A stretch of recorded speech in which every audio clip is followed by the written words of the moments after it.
Yeah, we sat on a panel together at Games Expo, which is IES, EdMets, and we're real big fans of the SBIR programs. And I'd say that SBIRs, whether it's NSF, IES, NIH, DoD, they really value this idea of research to practice and evidence of effectiveness. And they provide insight on who some of the best researchers in various disciplines are that you should reach out to.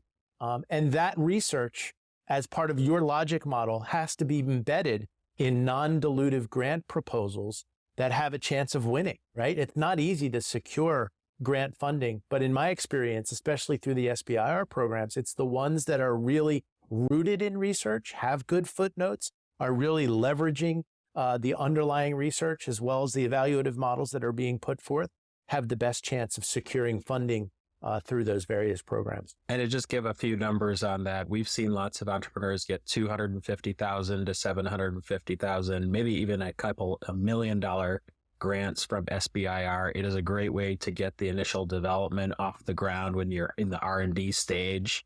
Yeah, it's very hard, almost impossible to raise money from investors like myself.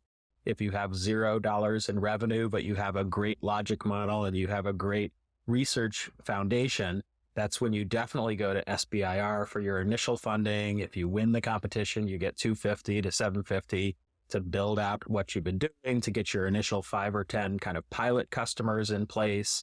That is a very common starting point for many EdTech entrepreneurs, a really great one. And it's a notch, right? When investors look and see that you've been funded with an SBIR phase 1 or an SBIR phase 2 or a direct to phase 2 SBIR, that's instant credibility because they're no nonsense. They really do a lot of vetting.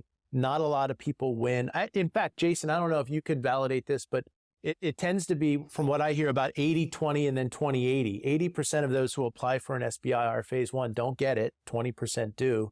And then once you get in, if you apply the principles, I-Core customer discovery and some of the other programs inside, then it flips. It becomes a lot easier to get phase 2 once you actually get in there. But they're super judicious, and investors like to see that you've passed that gate of securing non-dilutive capital before going to the venture routes.